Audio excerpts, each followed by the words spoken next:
Sud Radio à votre service.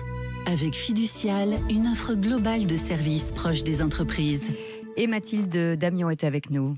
Oui, bonjour Cécile. Vous êtes gérante d'Holly Cooks. Holly Cooks, si je le comprends bien, en tout cas en hollandais, ça veut dire pâte à beignet, c'est ça? On croit que c'est américain, mais pas du tout. Tout à fait.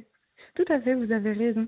En fait, ça vient de Hollande et ça a été un peu popularisé par l'Amérique, Oui. mais ça vient bien de là-bas.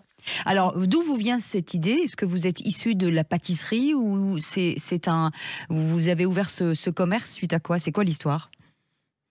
Alors, l'histoire, elle est assez originale.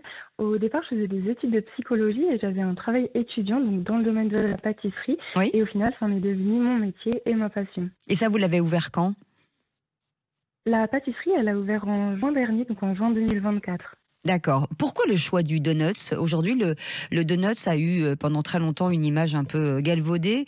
Vous, on sent que, et vous utilisez le mot pâtisserie, ça veut dire que la confection est différente? Oui, tout à fait. Ce qui va être le plus marquant dans les donuts chez Holly Cooks, ça va déjà être l'aspect visuel. On va se rapprocher beaucoup de la pâtisserie française et donc enlever tous les stéréotypes qu'on va avoir d'un donut classique. C'est-à-dire que moins de sucre, moins de couleurs vives, ou on reste quand même sur les bases? Alors, on va rester sur les bases, sur certains donuts, comme le fameux Homer Simpson, qui plaît aux enfants. Mais sur plein d'autres donuts, on va surtout sur la gamme éphémère qui est disponible à la boutique. On va travailler des visuels, donc proches de la pâtisserie française, et surtout des goûts qu'on n'a pas du tout l'habitude d'avoir, comme par exemple Mirabelle lavande, pomme châtaigne, des goûts assez originaux, assez sophistiqués. On n'a pas l'habitude d'avoir sur des donuts, mais qui pourtant plaisent énormément. Est-ce qu'on est sur une jeune génération ou finalement le donut, ça plaît à tout le monde aujourd'hui? Alors, oui, un peu des deux. En fait, on est surtout sur la jeune génération qui va adorer le visuel des donuts et le fait de pouvoir les partager sur les réseaux sociaux. Mais on pourra aussi retrouver une population qui est une population assez âgée, étonnamment. Oui, qui aime quoi qu'il en soit la gourmandise. Est-ce que Oui, ça veut dire ça. que le choix des produits, le fait qu'il y ait moins de sucre, est-ce que vous faites attention à ce type d'engagement? Oui, bien sûr, c'est assez important. Ce qui va être assez remarquable chez Holly Cooks, c'est le côté assez léger de nos donuts.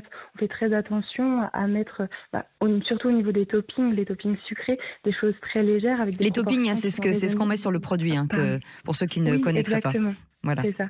Au final, le donut, la pâte va être assez identique sur tous les donuts, mais c'est le topping qui va varier et qui va créer un donut assez unique. Et donc, c'est sur ça qu'on va jouer pour avoir une pâtisserie qui est la plus légère possible, qui sera ni trop grasse, ni trop sucrée. Et vous, vos projets de demain, vous avez ouvert en tout cas un espace, un atelier. Après, c'est l'occasion peut-être d'essaimer un petit peu partout en France?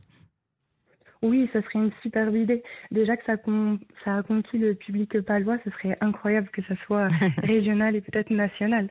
Surtout que c'est des donuts qu'on n'a pas du tout l'habitude d'avoir et pas l'habitude de goûter. Merci Mathilde Damian d'avoir été avec nous. Sud Radio à votre service. Avec Fiducial, une offre globale de services proches des entreprises.